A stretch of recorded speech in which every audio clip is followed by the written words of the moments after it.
Okay, so this is going to be the 10th video, and I think it makes it kind of a nice kind of round number. Hopefully it'll be the final video. The only time I'll probably continue is if more lies or more information come out, and to be honest, I could go on a lot more and reveal a lot more information, and if lies do come out, then it's important to back it up with counter evidence as well. So that's the only time that I'll will continue to do these videos, because now I'm going to start to think about putting these videos more into the public domain and more in front of the people who need to be aware. But yeah, I think I'm just going to use this kind of hopefully final video to kind of summarize behaviors and justify why we had to remove this person from our life. So let's go back historically. As I've shown, this person is known to be kind of historically violent, rages, really bad temper, which made us feel like we were walking on eggshells. There's also the kind of the psychological and emotional abuse he would often inflict to avoid accountability. So that is tactics such as deflection, projection, blame shifting, stonewalling, remaining silent, of course, gaslighting. Then, I think just kind of generally just dodging accountability continuously and not really kind of constructively trying to kind of mend those behaviours was a real issue for us. Then there was also the kind of fact that we uncovered this affair and it being quite calculated, and he had been controlling and coercing my mother into separation, whilst all the while that he was still able to control her access to finances. That was a very serious one.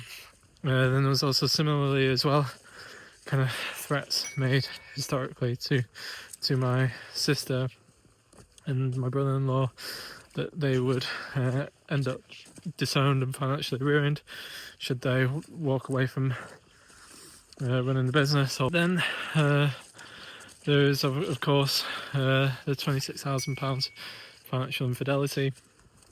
Then there's kind of the thing that we in generosity reminders. So we received a lot of kind of unasked for generosity, and whenever he was questioned, thwarted, or we confronted him about things, he would obviously remind us about his generosity.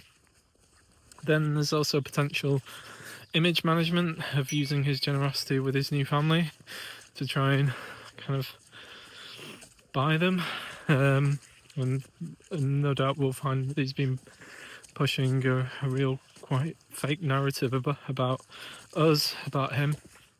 Quite likely that he's created a world where he's the victim in all this, without them really knowing the full history of our relationship with him and how rocky it was.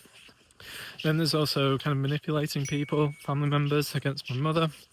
No doubt of manipulating his friends and getting them involved, which is also referred to as kind of flying monkeys. Concept for that, look it up. We think Ryan Trickey was a flying monkey. Then there was him trying to deny it, saying that his ex-secretary was just an old friend, whereas we had kind of information that said that the relationship wasn't just friends. Not going into too much detail on that one. Then there's the scheming, forging a witness signature to lie where he was living despite us knowing where it was. And then after that confrontation, then getting Ryan Trickey involved to stage a photo and then backdating that photo. And that whole kind of situation, we're quite glad it's happened, because we're able to capture his kind of real capacity for deception against his own family. And then the look on his face, so he's smiling, kind of almost like he's being quite smart, is actually really, really troubling, despite all of the kind of damage he's done to his family. Then also as well, I can't need to really acknowledge the actual harm he's actually done to us. So my brother has PTSD as a result of his historic violence and beatings as a child, not forgetting also my mother's kind of violent run-ins with him where he beat her, perforated her eardrum and dislocated her arm, and many instances of being beaten as well. That also she also claimed that she was beaten when she was once pregnant as well, which I haven't shared in this. But yeah, lots of kind of this is documented, especially like his rages where he's broken things, which I've shared in the previous video. What else? Gosh, I mean, there's a lot already, really, isn't there? Oh yeah, and then there's kind of like threats.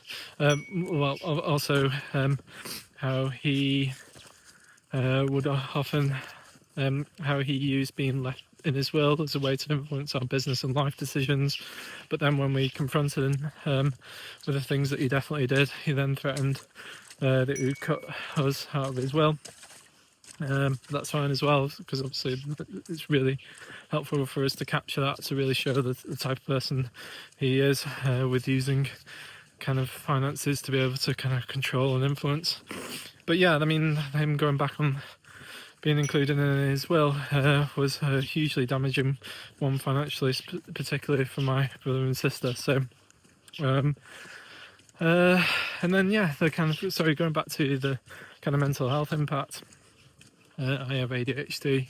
I experienced severe anxiety, depression, and I was in AA for a number of months as well for alcohol abuse as a result of the kind of trauma of the affair, but also as well coming to terms with all the historic abuse against my family as well.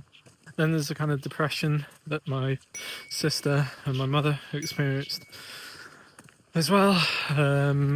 Lots of kind of self-blame, shame that we allowed, that we all collectively kind of enabled and excused his previous abuse.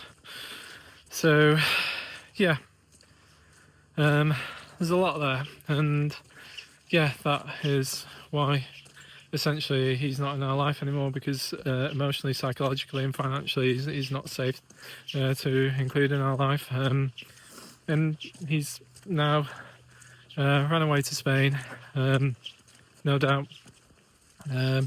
He has closed the door on all of this. He has no regrets, and he has told people a different story, which again is equally kind of troubling and disturbing, disappointing, really. And yeah, he's created a world where potentially he's the victim, and he's been smearing us. And I want to say one last thing. When a narcissist can no longer control you, they'll then control how other people see you. So, speaking directly to this person, let's find out how much lies you've been continually telling people. Let's put it all out in the open.